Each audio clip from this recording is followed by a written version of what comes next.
Just imagine Rachel Zegler sitting by herself in a movie theater, with no fans around her, nor applause. The only sound is her movie playing to empty seats. The theater lights even come on early because the staff forget anyone is there. Please? For which movie?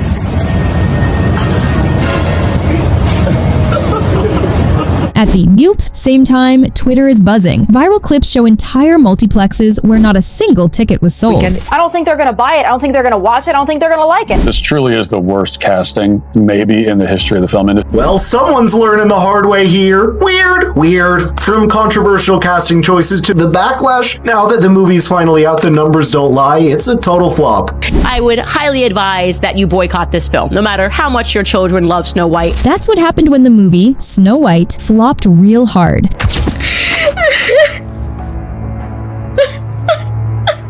Rachel Zegler was supposed to be Disney's new princess. However, her movie Snow White experienced a severe crash that instead of a packed theater, she ended up looking at empty seats. And this was one big flop that even the evil queen would have thought, nah, too far. Disney had planned to remake Snow White to give it woke vibes. They wanted it to be modern, feminist, and diverse. The goal was to leave behind the old ideas from 1937. They had Rachel Zegler cast as the new princess. She had just starred in West Side Story and was ready to update the classic story for today's audience. But then she started talking, and oh boy, she picked the worst possible things to say. The original Snow White? Yeah, she hated it.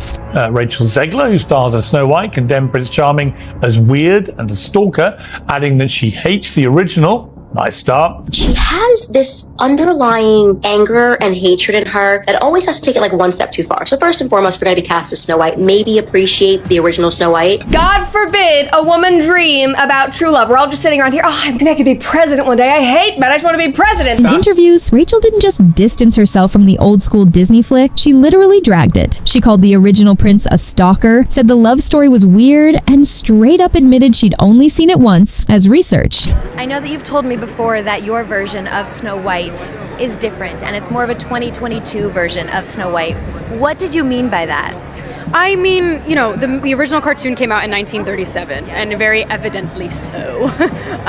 There's a big focus on her love story with a guy who literally stalks her. Yeah. Weird. Well, hilariously, I do not know what they watched. I did not see it. Fans weren't just side-eyeing her. They were screaming into their pillows. You're playing Snow White, but you're dragging the movie that made the role iconic? Twitter lost it. TikTok edits of her interviews went viral with captions like, "This girl really bit the hand that fed her." Once those interviews hit, it was over. Clips of Rachel dissing the original movie played on loop right next to empty theater footage. YouTube critics labeled her ungrateful. Reddit threads called her the worst Disney princess ever. And even the conservative media piled on, using her as proof that woke Hollywood ruins everything. The backlash got so bad, Disney started distance running. Leaked reports said execs were panicking over her comments. Meanwhile, Rachel tried damage control, saying, "I respect the original yadi yadi ya." I never wanted to come off as me being ungrateful for the opportunities I have. I can also be having the greatest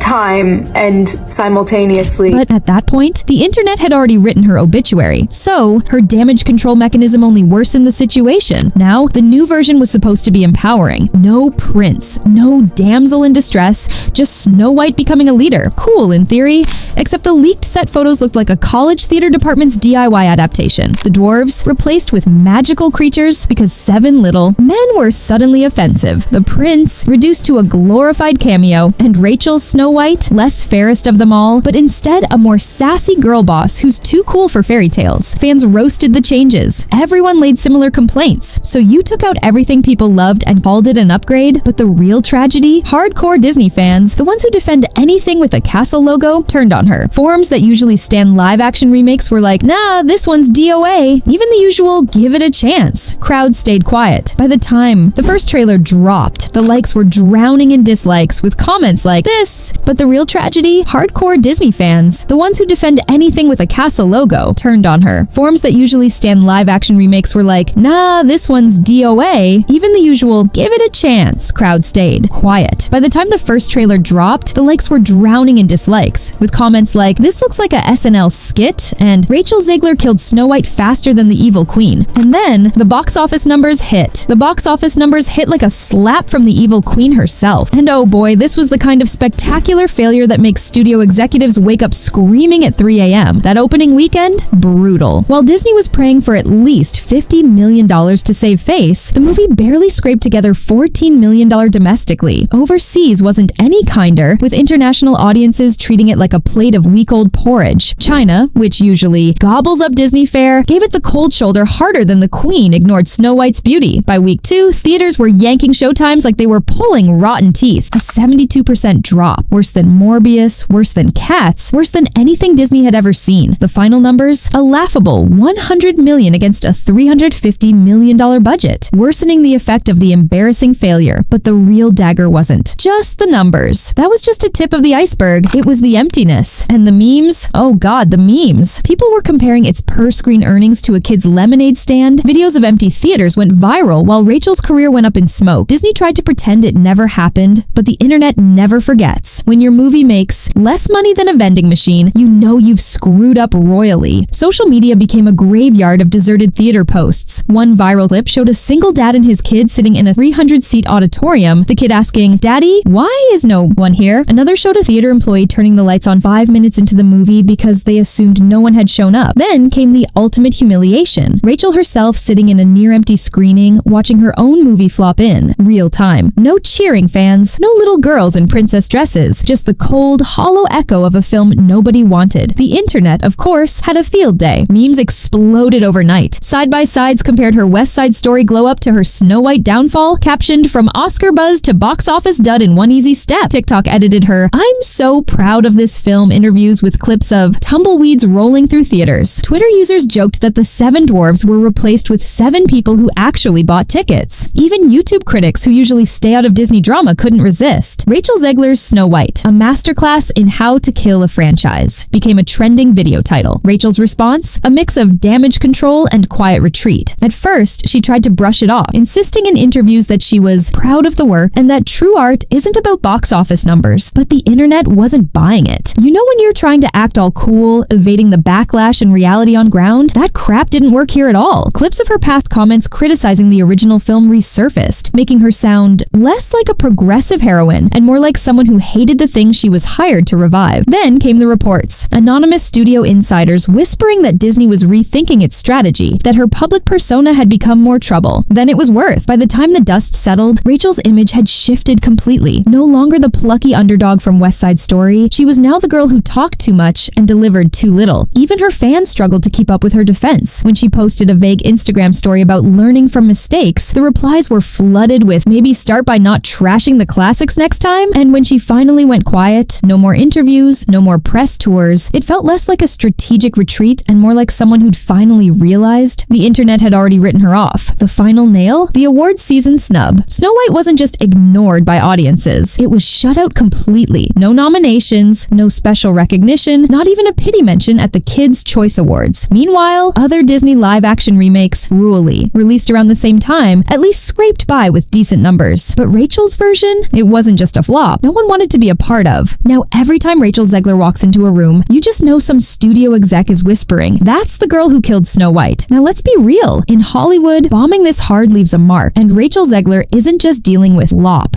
She's carrying the stench of one of Disney's most embarrassing disasters. So what happens now? Does she fade into obscurity like so many starlets before her? Or is there a path back from career purgatory? Right now, the industry is side-eyeing her like a risky investment. Before Snow White, Zegler was the golden girl. Oscar buzz from West Side Story, a lead in Shazam, Fury of the Gods, and a coveted role in The Hunger Games, The Ballad of Songbirds, and Snakes. But post-flop, the momentum isn't just slowing, it's screeching to a halt. Shazam 2 underperformed, though that wasn't entirely her fault. And while Hunger Games had decent numbers, her character wasn't the breakout star Lionsgate hoped for. Now, the whispers have started. Is she box office poison? Casting directors love a comeback story, but they hate financial risks. If her next project stumbles, she could be labeled damaged goods goods, the girl who killed 2 franchises before her career even peaked. Zegler's never been one to stay quiet, but Snow White forced her into a new reality, one where the internet literally hates her. After the backlash, she didn't full-on disappear, but the tone shifted. Less sass, more damage control. She still posts. That Hunger Games press tour wasn't going to promote itself, but the comments are a minefield. Every red carpet smile gets dissected for desperation. Every interview answer is scrutinized for arrogance. She did the obligatory, "I'm grateful for the journey" posts, but let's be honest, no one buys that after a disaster in the public. The closest she came to addressing the elephant in the room was a vague tweet about learning and growing,